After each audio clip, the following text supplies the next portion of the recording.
Marci, thanks for being here. Let me first of all read the department's mission statement. The mission of the department is to develop and implement high-quality, effective local programs to fulfill air quality regulatory requirements and address community concerns, thereby protecting the region's quality of life while facilitating orderly growth.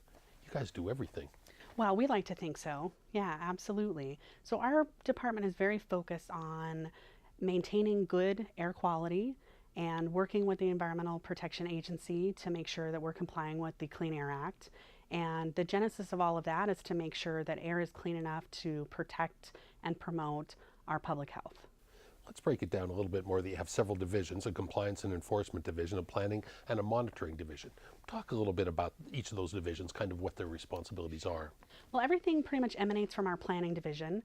They are the group that models our current air quality status and models what our air quality could become depending on the types of efforts we put into play to control air pollution here in Las Vegas Valley.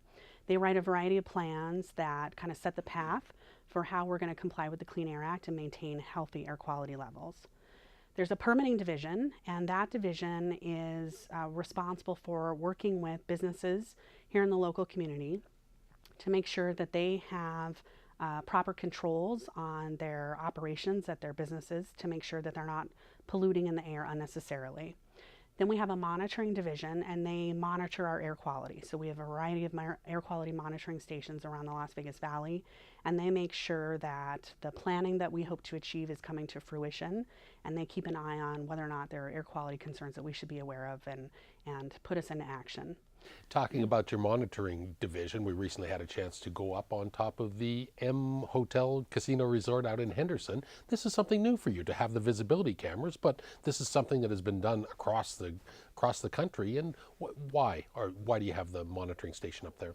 We have those visibility cameras because they help us kind of triangulate what we're seeing with the air quality monitoring data.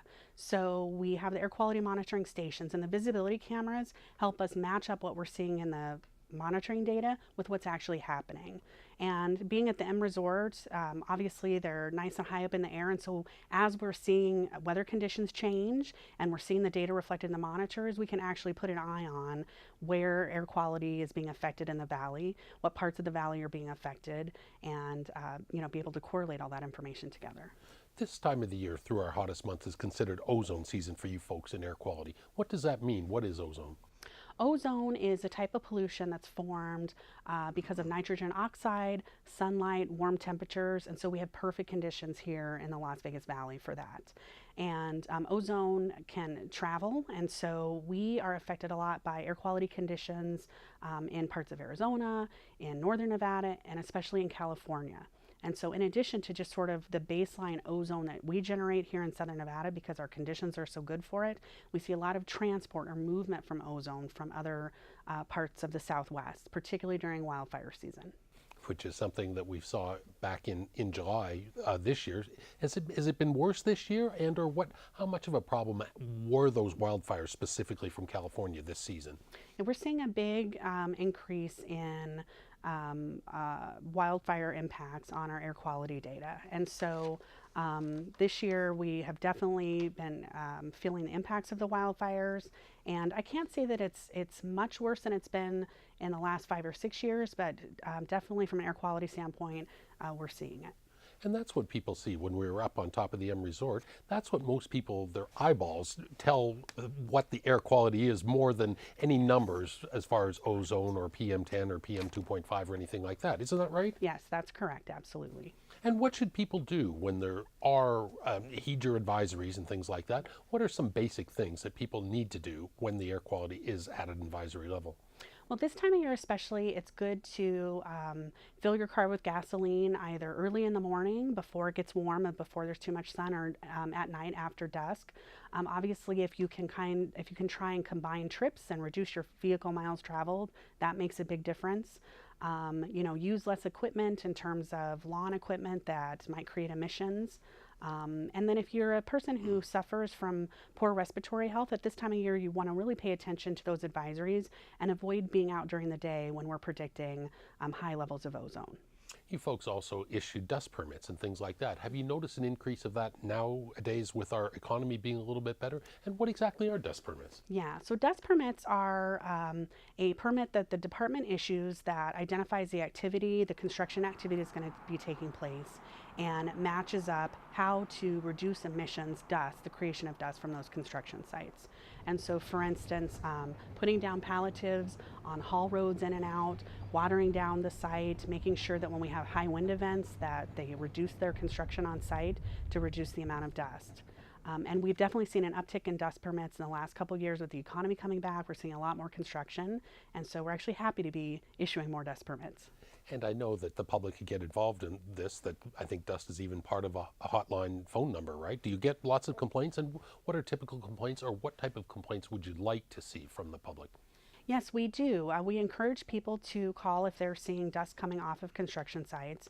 Along with the dust permit, it requires that each construction site have a dust compliance sign on their site that identifies the dust compliance hotline. And if you're seeing plumes of dust coming off a site, they're probably not doing everything they need to do to comply with their dust permit. And so we would encourage people to call in, and then we can go out and take a look. And usually it's a matter of talking with the construction personnel on site, educating them about the situation. And we have really come a long ways in Las Vegas Valley in terms of cooperation with construction companies. And if it weren't for their cooperation and their willingness to take dust control measures, we wouldn't have seen the improvements in air quality that we have over the last couple decades. Let's talk about that a little bit. Probably a lot of people don't know that your department was only created in 2001, and our air quality is indeed better in the past 15 years. It is, absolutely. So there was a time where the Las Vegas Valley was out of attainment, is what the Environmental Protection Agency calls it, for carbon monoxide. And the department's worked very hard to put programs in place to reduce our carbon monoxide. Also, the PM10, as you spoke about, the particulate matter or dust, we were out of attainment with that, and we've come into attainment. And same thing with ozone. So EPA's changed the ozone standard very recently in October of 2015. They've reduced the standard, and so right now we're hovering above that, but in previous standards we had met and maintained that standard for a number of years. And we will anticipate that we'll get back there again within the next 2 to 3 years. How does the EPA, what do they say to you in your department, or how do they fit into the picture? Well, they're the regulatory agency responsible for enforcing the Federal Clean Air Act, and so we work very closely with the EPA, and I can assure you they keep a close eye on what we're doing. So we have a very good partnership with the EPA. They come in, they audit our program and make sure that we're doing what the plans say that we would do, and they give us recommendations on tricky permitting actions to make sure that the best control technology is being used. And we have a very close partnership with them. And they would also recognize that we've come a long way. We're an agency that when new programs are being set up in other parts of the country, particularly in the Southwest, EPA recommends folks come and talk with us, particularly about our dust program. How does our air stack up to the Phoenixes, the Salt Lakes, to other cities in the Southwest? I would say it stacks up very well. We are meeting or maintaining all of the EPA standards and getting better and better every day in terms of lowering the amount of emissions in the air. If you're comparing us to somewhere like LA, we're gold star standard. And we suffer from similar challenges that Phoenix does, particularly because of the ozone issues and the dust issues. So we're very similarly situated. And I know you do work with the types of people in the community, your small business assistance program. You have two different programs where you physically will go out to a dry cleaning plant or some other place that has some emissions and actually work with them. You're not in the business where you really want to find people. You want our air to be clean for everyone to breathe, right?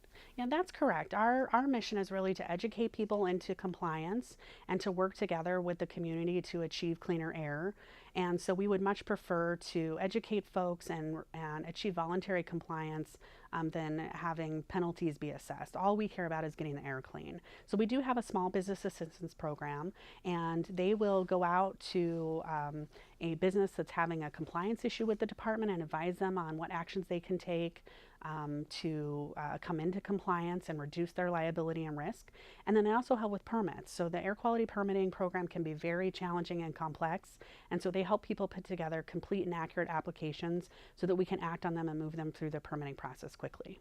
So if a small business owner wants to sign up for one of these programs, what can they do, Marci? They can find that information on the department's website, and they can also call the department and we can put them in touch with our staff. All right, well, thank you for clearing up questions about our air. Much appreciated. Sure. Thank you.